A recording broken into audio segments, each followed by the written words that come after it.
All right, welcome back to another episode of Amateur Hour, the show where we amateur filmmakers talk about movies. I'm James, your host. I'm joined here with co-host Josh. Josh, say what's up. Hello. We're talking about TRON 1982, Holy Peak. We're going to start off with our Letterboxd scores. Josh, what did you rate this on Letterboxd? 2.5. You son of a bitch. Oh, 2.5. That's pretty good. Okay. That's, Sometimes, you know how, like, you can rate things 2.5? So really what? 2.5 is like... 2.5 out of 5 is like a 10. Or no, I mean, it's a 5 out of 10. Whoa. yes, it equates to a 5 out of 10. Equates to a 5 out of 10. You are correct. Yeah. And remember, guys, we got to remember. 5 is average. I don't know if you guys are like me, but whenever I rate something, I'm like 7 is average, but that's not true. I have to rate it properly, which it would be a 5. 5 is average. You know what I'm saying? Yeah. Yeah. Well, you were speaking to the audience. Did you want me to say I understood what you were saying? I guess I wanted your encouragement, I guess. Jeez. God, say you hate me. Yeah, my 5s are like, how would I describe this? 5s and 6s are around our middle, our averages.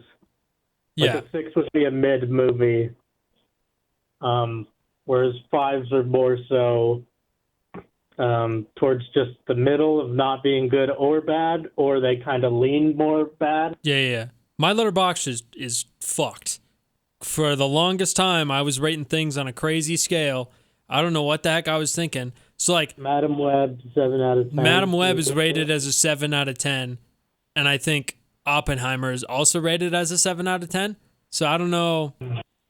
Well, everyone knows those are about equal in Those quality. are about equal films. Yeah, Oppenheimer and Madam Web. Actually, I think I'm going to go back and I'm going to rate Madam Web an 8.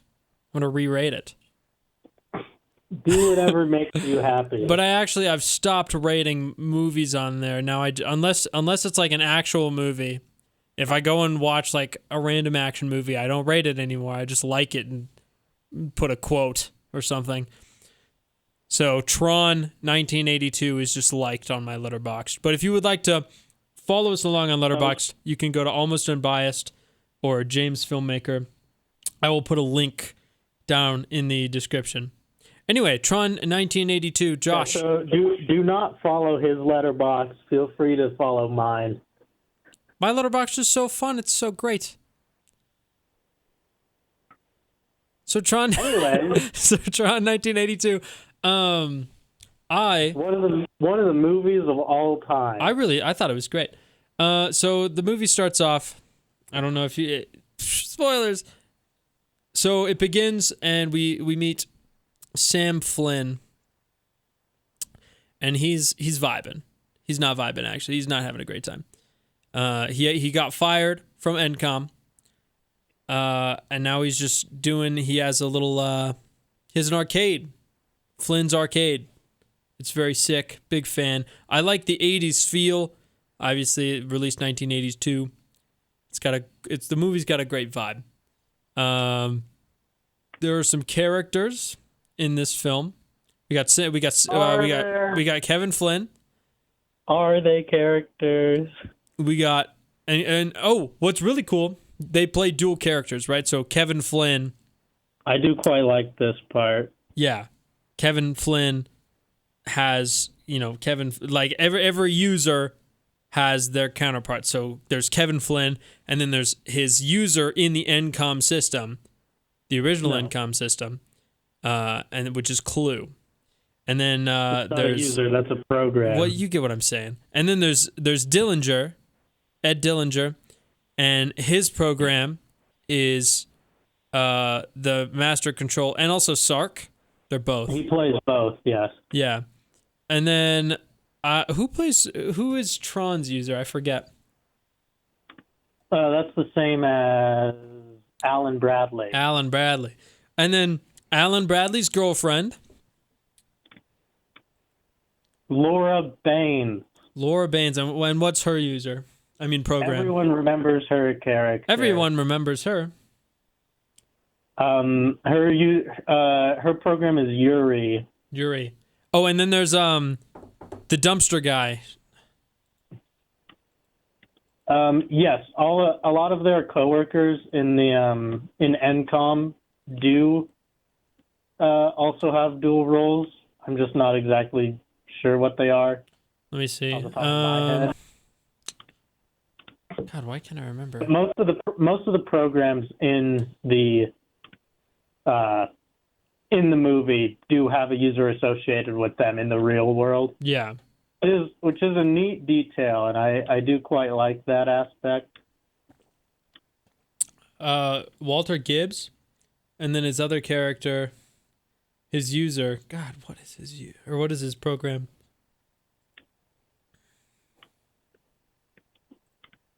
I don't know. Why can't I remember his name? Dumont. There we go.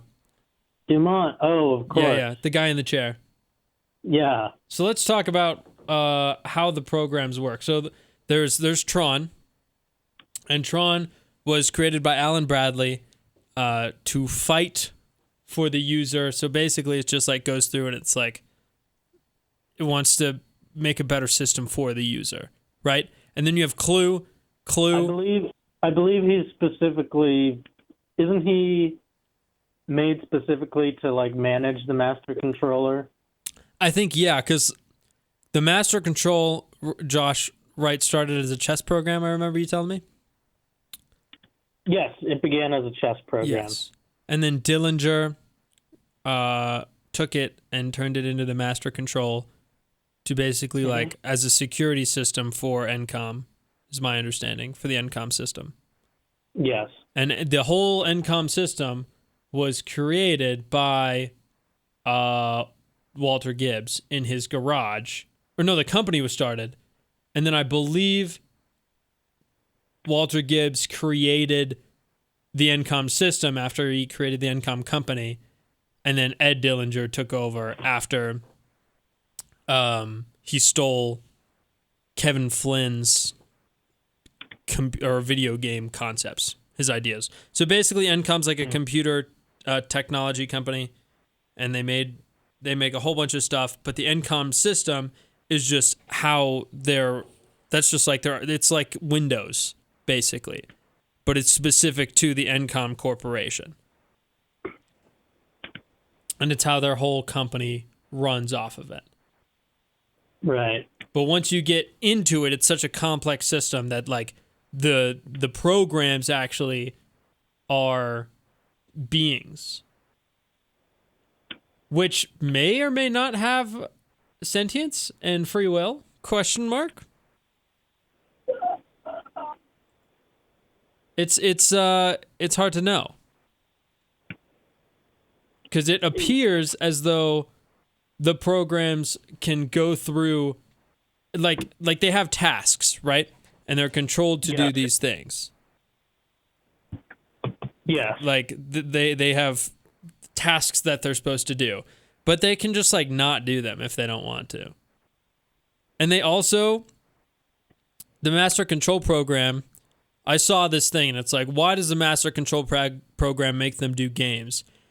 And it's because he started as a chess program, and that's the only way he knows is by games. But I don't understand, like, what is the purpose of the game? He's like, yeah, we got to delete these programs. Let's make them do a little disc battle. I mean, it's cool. It is cool. To be clear, I do like the movie, but there are some things that don't make sense. No, I would force people I had kidnapped to play gladiatorial games also. All right, everybody, clip that. Makes a lot of sense to me. If anything comes out, you know that Josh had something to do with it. He's putting people in gladiatorial games. This is true. But yeah, so the Master Control Program just controls all these systems. I don't really know what Dumont does. He kind of just sits in a chair. I guess he's like the guardian to the entrance into the system, into the income system. keeps records and I don't whatnot. think that makes very much sense at all. Yeah, why is he stuck in the chair? I don't know. And Josh, make your you made an observation about Dumont one time. He's shaped like a penis. That's it. That's the observation. He is. It's factually true. I don't know why, or if there's a reason. That's just what his headdress looks like. Yeah, and I think he leaves the chair once, but like, I really don't get the purpose of the chair. Why is he in the chair? I don't know. We don't know, but he's here. I think Dumont is not exactly what we would call a strong character. Yeah, Josh, give your gripes about each character. We've discussed them. We've discussed. I don't even know. So I know what Tron does. I know what Clue does. I could not tell you what Yori does. I have zero clue. Who is Yori? What does she add to the story? We don't even know. Why is she in the movie? And the answer to all of these questions is there's no reason. There's no reason. There's no reason for her existence. And it does make kind of the free will of the Tron world a little confusing. When two programs can just have a romance and like Yuri could just run away, even though she's been programmed to do certain things. It makes it very confusing. I don't think that's necessarily the biggest issue I take with her. It's more so that just she could be completely cut and the film would not be the same, but I would argue be improved, because there's a weird love triangle aspect that's barely present, but present enough to be like, why is this happening? Why is Kevin Flynn kissing a program? Even though I believe at that point she knows Tron is alive, I think. So I don't know why she's doing it anyways. I find her just a very strange addition in general. So that's Yori. The same with her real-life counterpart, Laura Baines. There's a concept in filmmaking. It's known by a couple different terminologies, but like kill your baby. So, and I'm sure some stuff was cut, but basically like kill your baby is after you write the script, you review it and you look at it and you find things that aren't really necessary and you cut them. And that's super important because so many people are just like, they're writing a script and it's just so bulky. And there are things that, yeah, they're in there, but they don't accomplish anything. Everything that you have in your story has to have a purpose. And this really has no purpose. Yori. Yes. Yori and Laura, just kind of there. Yeah. It's just somebody for them to talk to, for discussions to happen through. They could have replaced her with Walter Gibbs, or just have Tron and Clue talk. You don't even need... The best argument could be made is that Laura Baines is Kevin Flynn's ex, and that's why they come together at the beginning. But you only need a slight revision to say Alan Bradley and Kevin Flynn are just friends. So she is effectively pointless, which is a shame. It's just a waste of screen time. I don't even necessarily know if I'd count her as a character because she doesn't have one.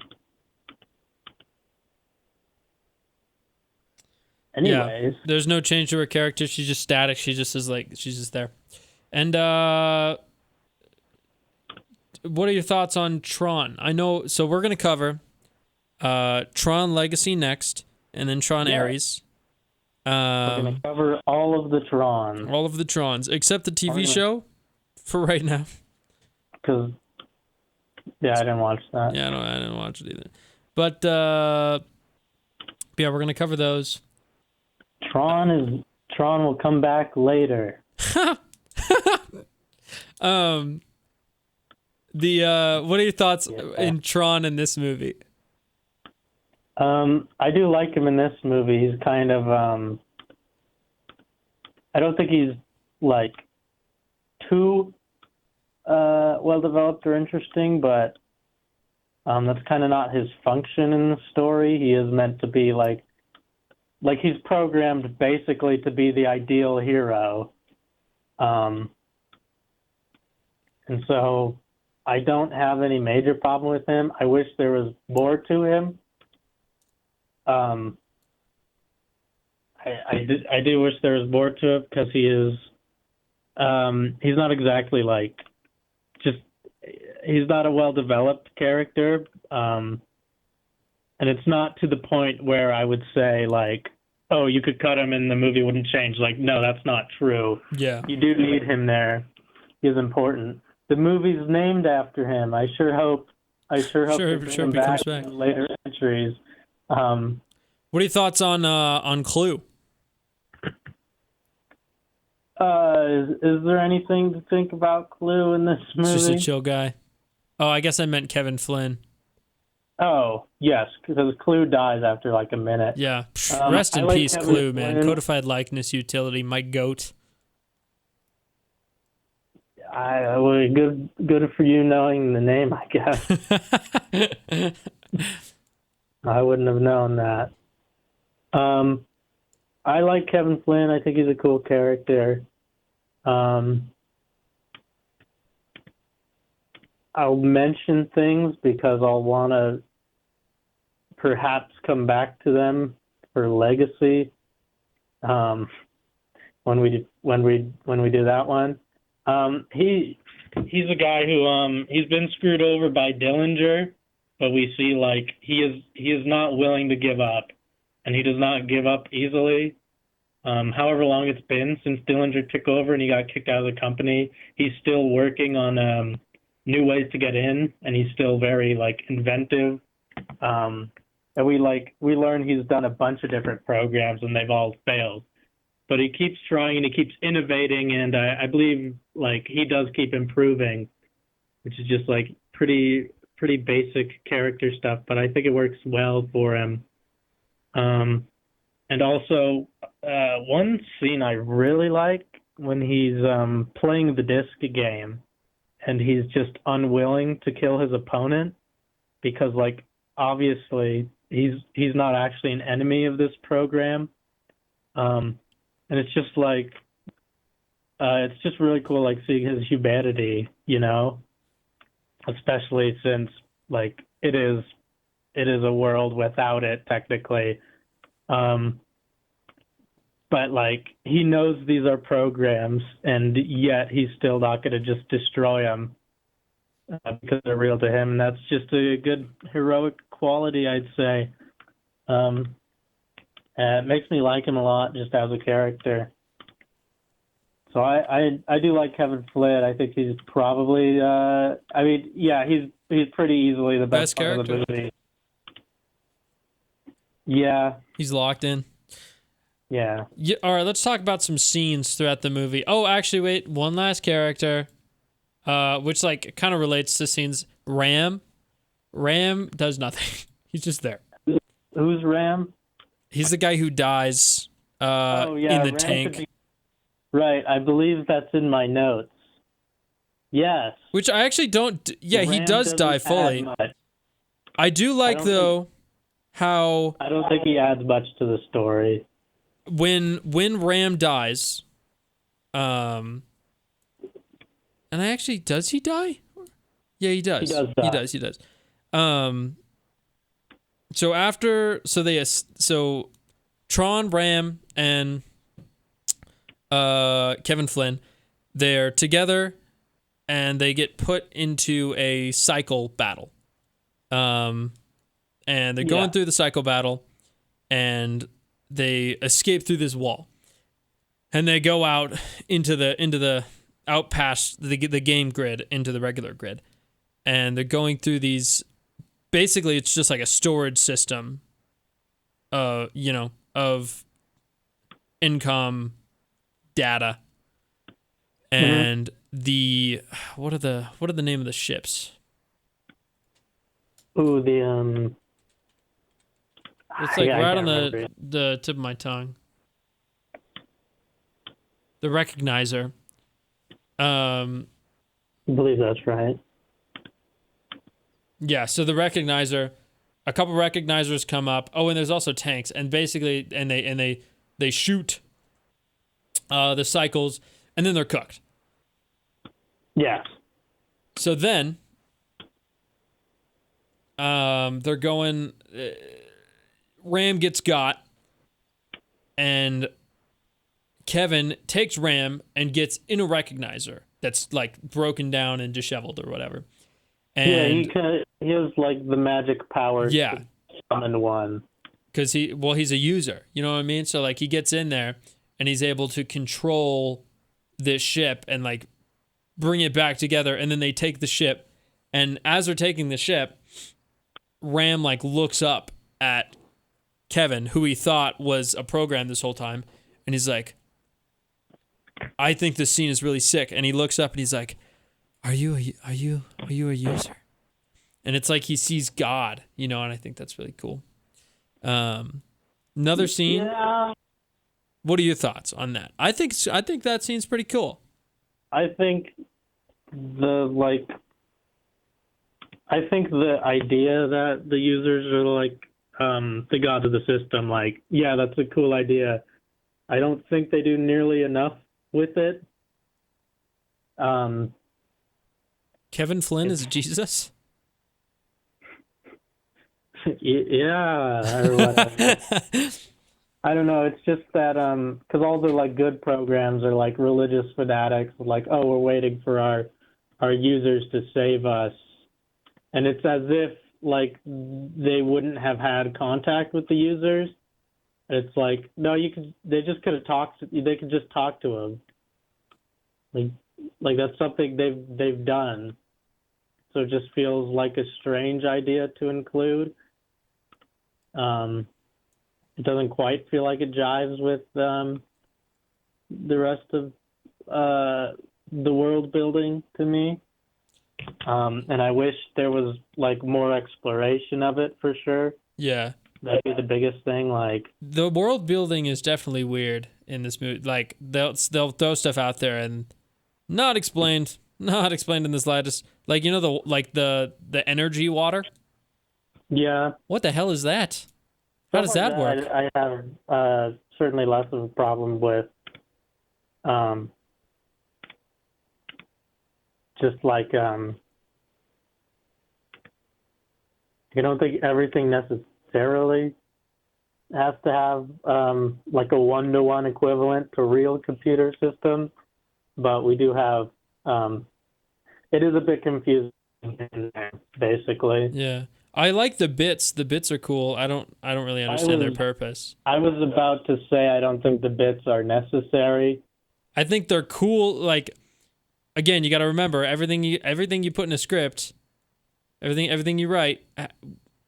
I mean, I guess there's exceptions to the rule. You can put in freaking random things, I guess, but it's best if stuff you put in have a purpose. So the bits should have been necessary to the plot for some reason. They're just kind of there. I feel like they could be cut. Yeah. Just a little bit more time wasting. And it's not like I'm advocating like, oh, there shouldn't be bits at all. It's just like it'd be better if there was a reason for their existence or just purpose to them. Yeah. Which there is not. There's definitely not. Until Tron Ares. And Tron Legacy. The bits are in there. We'll get to it. We'll get to it. They are? In the Tron Legacy. Oh, bro doesn't know. Also, I think that Tron should be watched in this order. You should start with Legacy and then go to 82 and then go to Ares. I think that gets you the best viewing experience because you watch Tron Legacy and you're like, holy shit, this is sick. And then you go back to 82 and then you see all the different things. I remember watching it and I was like, I saw all the things that Tron Legacy was referencing and it made it so much cooler to me, you know? Why wouldn't it be cool to watch the first and then watch Legacy and be like, oh, I know what they're referencing? Because of that. If you watch it the opposite way around, it doesn't feel like key jangling. Oh. Yeah. Oh. If you watch 82 and then Legacy, you're like, oh, they're key jangling right now. But watch it the other way around and you're like, oh my God. You know what I mean? Here's my controversial viewing opinion. You watch Tron. And then nothing else. Is that what you're saying? Yes. Oh, come on. No. We'll get to it. You're a Legacy hater. Anyway, Tron, do you think Tron, the first, is the best of the three? I think it very easily is. I think from a story standpoint, yeah. Also, I watched Tron 1982 with my little brother Jacob because I was like, we were gonna go see Ares, and I was like, you gotta watch all of them. So I made him watch Legacy, and then I made him watch 82. We're done. And he was sitting there, and he's like, James, why does this movie look like shit? Why does this look terrible? And I was like, listen, man, it's supposed to look like that. It's just the original NCOM program. That's just what the graphics look like. So that's, like some people really, they can't get past like how that it looks like that. But that's just how the system looks. You know what I mean? So I think that can be explained through the world building, which I think is kind of cool. I would say, like, not everything, like, quote, holds up visually. Like, you could tell it's very dated CGI. No. That's just the original program. That's just what the original program looked like. Because it was Gen 1. Maybe I'd say a very similar thing to that. I think it can just easily be like, oh, that is the visual language of this world. And I don't have a problem with that. And also, I do think the visuals of it are kind of like charming in a way. I agree. Let's talk about that. When Tron 1982, and I'm sure all of you guys know this, but when it was being made, what they did for each time they were in the grid, so they had to use all the shots are static. There's no moving shots because that would make it too complicated to make the Tron world. So what they did is they took each frame, and so they filmed it in black and white, and then colored each frame as they went along. And so to make it easier, they decided to make all the shots static, which makes it feel a little weird, but I also think charming in a way. And they actually, the Academy or whoever gives out film awards was like, man, screw Tron 1982 because we don't like this whole CGI thing. And it actually, great strides were made in terms of computer. Yeah. You get what I'm saying. In terms of computer graphics. From what I hear, a lot of Pixar wouldn't exist without Tron. Pixar was very inspired by Tron and all those developments and graphic effects. And I do like something I'll mention. I like how computery it is, I guess, because like you can take the light cycles for example. Just the fact they can only go the four directions is just conceptually really cool. Like that is how the computer would work. Yeah. I really appreciate that level of detail and stuff like that, how cubic everything is. I sure hope we don't lose this interesting computer visual style in the next movie. It's a new system, you sick bastard. Throwing shade at it. It's the new system. It's updated. NCOM system 2. Come on, lock in. Well, I guess, okay, wait. So there's three systems. So there's the original NCOM system, 4 actually. So there's the NCOM system. There is the Flynn system. There's the Dillinger system, and then there's the second Tron system. And the Dillinger and second Tron system are in Tron Ares. The Flynn system is in Tron Legacy. And then the original NCOM system is in the first Tron. So there's 4. So remember that.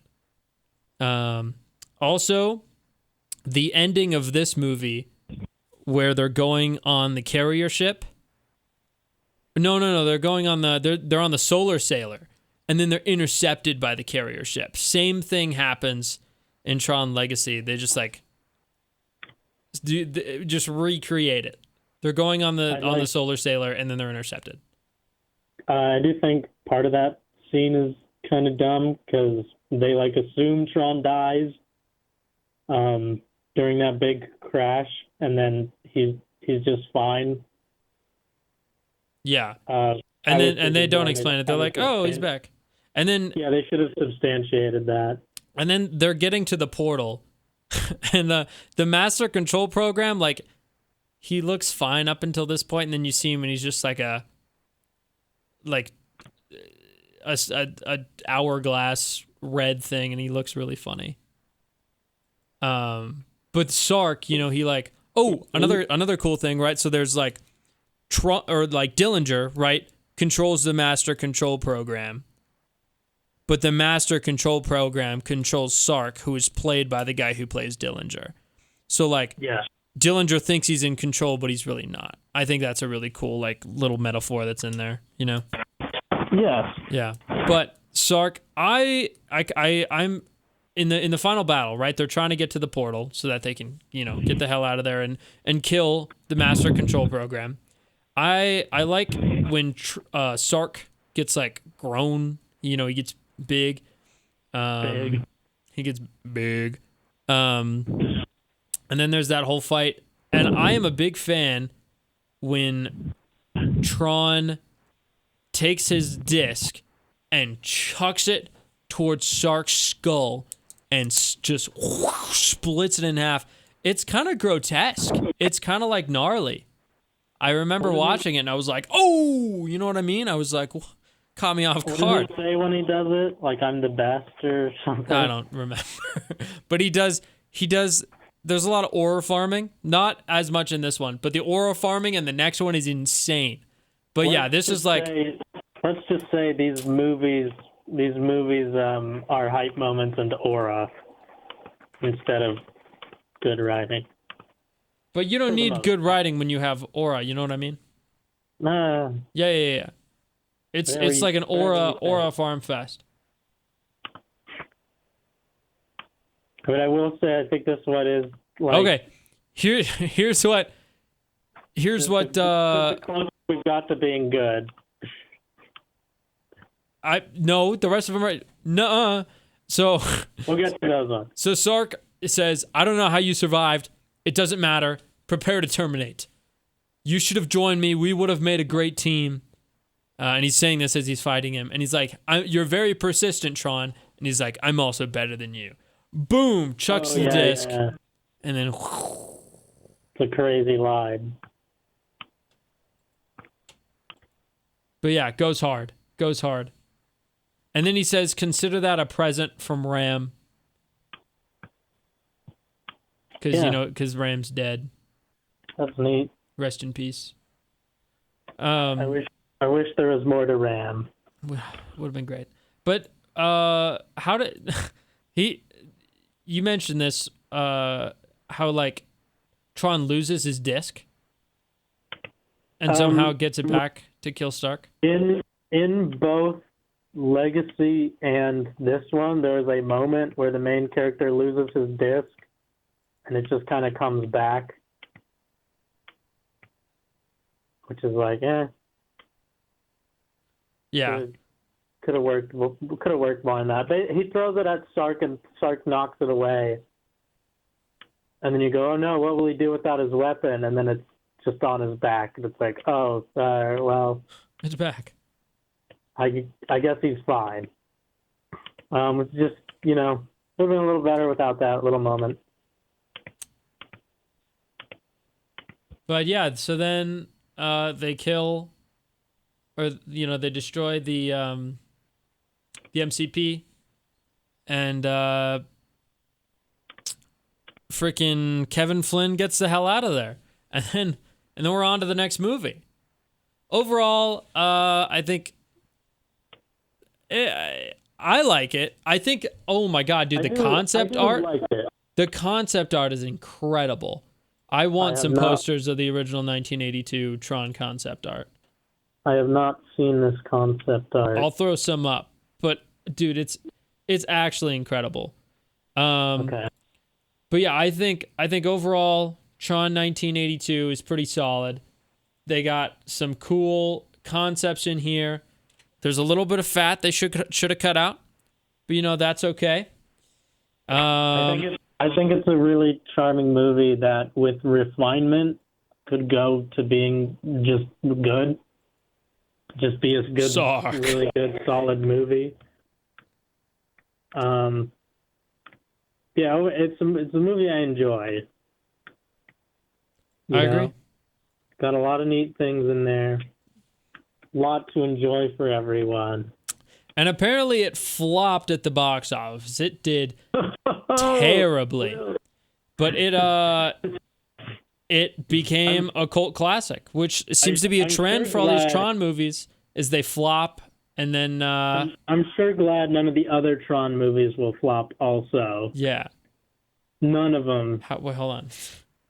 How much did Tron 1982 make? I believe it made more than The Thing. All right, it made 33 domestically and 50 million worldwide. 33 and 50, so 85 million? Yeah. And then let's see. 35. Let me see what that is adjusted for inflation.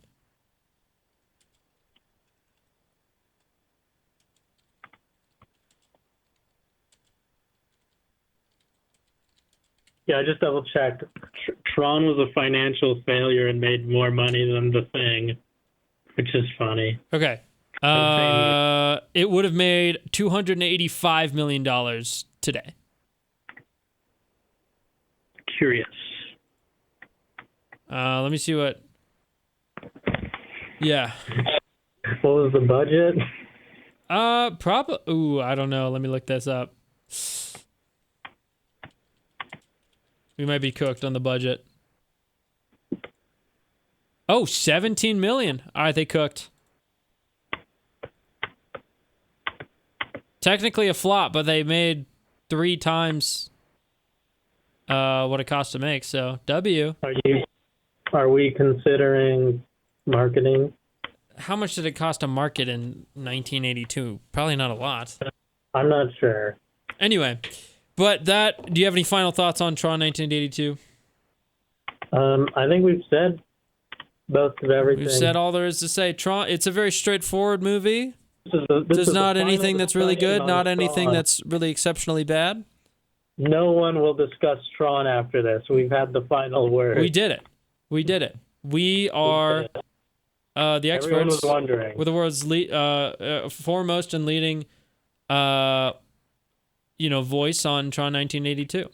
You are the only Tron.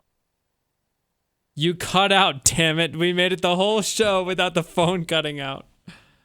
God, I can't hear you. What did I say? I don't know. I didn't hear what you were saying. Oh. I said, you're the only Tron 1982 fan that I know. Really? So yeah, you're kind of the expert. I love Tron 1982.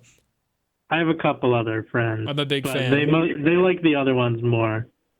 Well, so I don't count them. Tron 1982, my goat. We'll catch you guys hopefully next week. My plan is to get this up and edited by the end of this weekend, or by the end of this week. Today's is the 3rd of November. Sorry we have been not active at all. We see your comments. Don't you fret. We have on our list, we have to review Superman and the Super Mario Brothers movie. And our plan also is to do K-pop Demon Hunter. But, we both go to college. We both have jobs. So we will see. Hopefully we'll make this happen. Actually, Josh is unemployed. I should have censored J.O.B. That's my bad. Whoa. Whoa. Guys, Yeah. I work. I'm very busy. Our plan is to do one collective video every month. So like both of us talking on a subject, and then separate video essays, one each month. But again, we will see. I don't want to make any promises. That's just a plan. We have not forgotten about your suggestions. Superman and Super Mario Brothers are on the way. Probably. One super chat and one super goated. You'll have to wait and see. I'm doing the review on Super Mario, so you could probably guess based on my opinions on all other movies. My, my not very strict rating system. Yeah, I wonder which one will get a favorable review and the other one. I'm really biased against like all movies. I'm just like, oh, it's a movie? That's great. Yeah, can't be me. Don't let me review. Anyway, thank you guys so much for watching, listening. We hope you got some chores done, got some homework done, did some dishes, maybe used our heavenly voices to fall asleep. Who knows? But we will be back next week with Tron Legacy. We'll catch you guys. Bye.